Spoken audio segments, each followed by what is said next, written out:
I'm sorry, I'm tearing up a little bit. I need a pause. I know one thing, that I will never forget you for sure.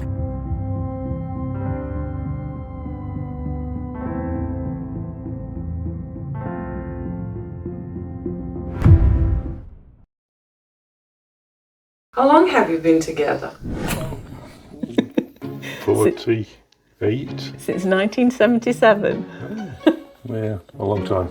16 and 17 we were. Yeah. Denise was coming in for a hip operation. And you? I will do.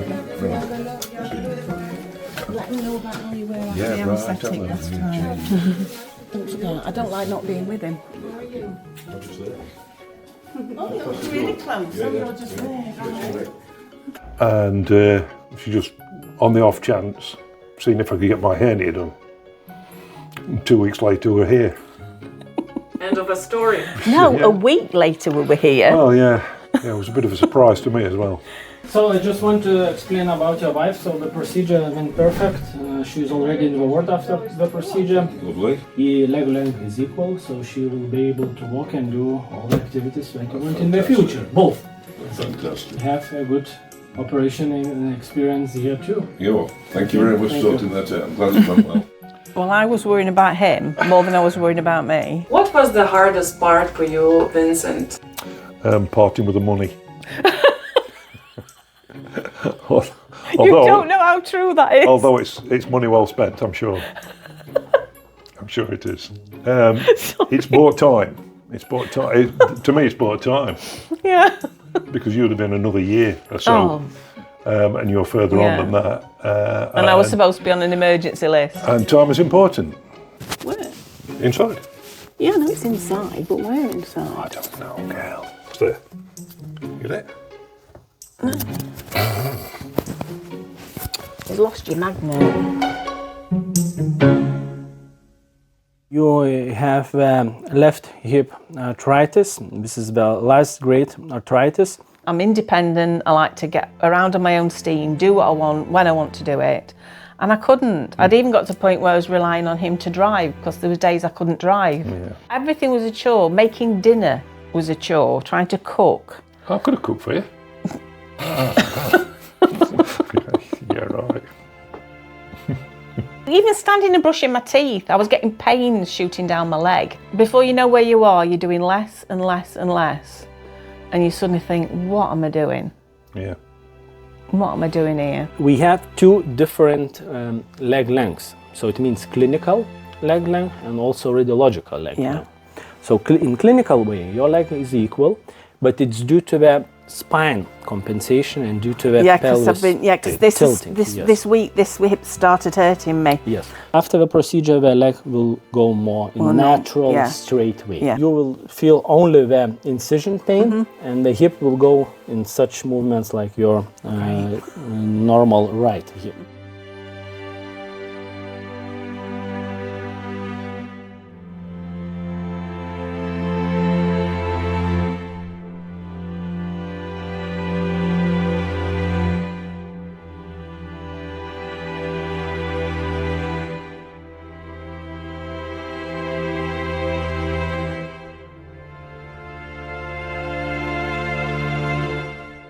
I originally wanted to have something called an anterior approach.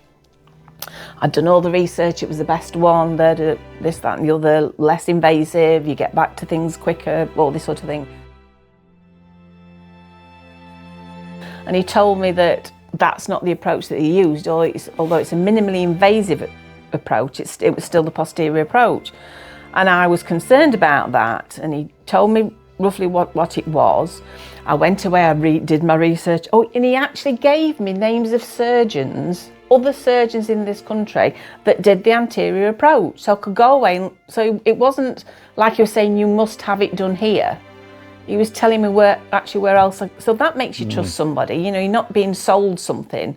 He wanted what was best for you and for you to get what you wanted. As I was researching, I found out about the minimally invasive posterior approach, read a research paper, sent it to him, and he got back to me like that, said, yes, that's the approach I used. And then I was looking at the prostheses that you could have, and I'm looking to see which is the best. And I knew what, is it Smith and Nephew, I think it is, that one of the things that you use here. And I was looking at the ones that they did, and I sent him pictures and of what I'd found out about that. Yes, that's what we use. He answered so many questions so quickly. He was the nicest man on the phone, and then when you meet him, he's so gentle, isn't he? Yeah, He's not. I would agree. He's not bullish or show off, or I'd say there's a gentleness to him. He came in the other night, I was sat here with just a little light on, and he was so lovely. Just came in to check on you. Knocked on the door, and the door opened. I couldn't quite see who it was, and I thought, It's my surgeon. Yeah. And very skilled. He teaches others how Yeah. to do hip replacement. So But he's so clear as well with how he explains things. yeah, very good educator. So at the beginning, I didn't have any questions because he'd covered absolutely everything I'd asked him about. Yeah. You give people life back instead of it being an existence. Yeah. I've now got a life to go back to. Okay, thank So you very thank much. you. And have normal life without pain, okay? Well, I was told last May that I'd got stage 4 incurable cancer, breast cancer. And in July, August, I was told I'd got 12 to 18 months to live. And I was told that that would roughly come from about February last year, because that's when my symptoms started. Yeah. But it's 7 years on from the first time I was diagnosed as well. So it's having another go at me. They told me in May. I'd been ill since February. But May 2023 or 24? 2024. And July, they told me I got 12 to 18 months from February. So in their opinion, this I'm gone year... in 6 months. This year you're gone... This is your third time? The same... It had to go 4 years ago. When my hips first started, they thought it might have been cancer in my hip. Oh. And at that point, they could have cut my leg off. And I wouldn't have cared two hoots, but the minute they said to me it was osteoarthritis, I thought, well, I'll sort that out. And I said, no, thank you, I don't want an operation.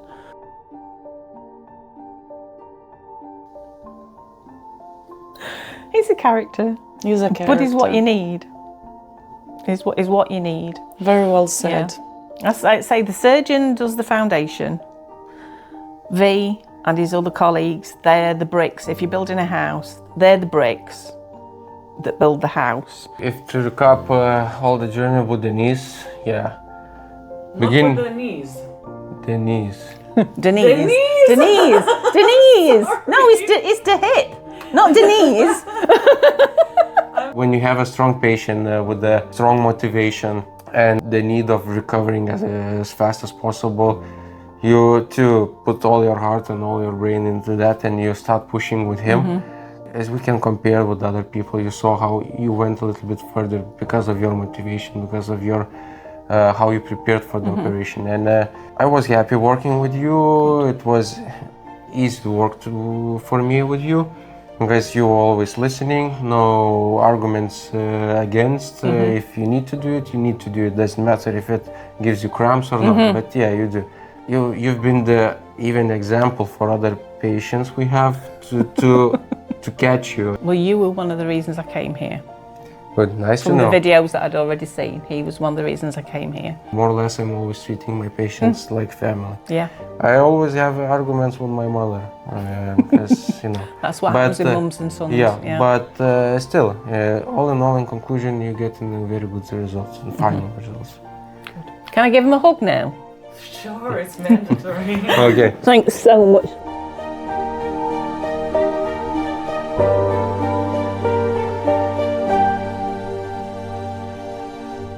What will be, and I'll just try and keep myself as healthy as possible for as long as possible. If it gets me, it gets me, but it's not getting me without a fight. The first time you fought it with surgery? Yeah, I had 11-hour surgery, something 11 like and a half that. hours. I had a double mastectomy and what they call a deep flap reconstruction. And it stands for deep inferior epigastric perforator, which is a vein down here. So I always say there was benefits to it all because I got a tummy tuck and a boob lift at the same time. I love your attitude towards it. That was a recovery. I felt like I'd been hit by a bus. This, yes, it's not easy, but this is nothing. Seriously. You have the best attitude. But what do you do if you don't? Many people tend to collapse Exactly. psychologically. A friend of mine, a friend of hers, committed suicide when she got diagnosed. I And don't she might doubt have been that. fine. I don't doubt And that, that it happens. really upsets me. Because she didn't Because she fight didn't- for that. She got so down. I had a good, strong upbringing.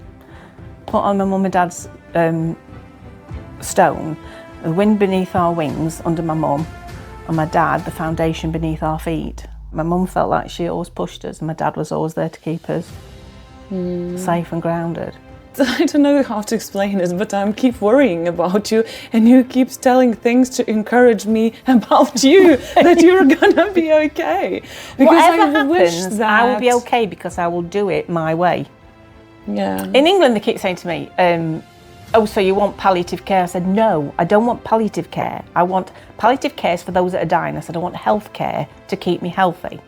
Your stay was relatively short, like 7 days or something. And I just thought about your incredible strength with which you It doesn't mean I face- don't have times when I'm feeling absolutely Yeah, like crap, but really Yeah. rubbish. yeah. And I think that's where I'd got to because of my mobility. But perhaps that's where I needed to get get out the stubbornness and not having it done. I'm not wasting these words like to left and right. It was an honor to meet you. Honor. Wouldn't put this in any single term, wouldn't describe it in any Never single had term. anyone say that before to me.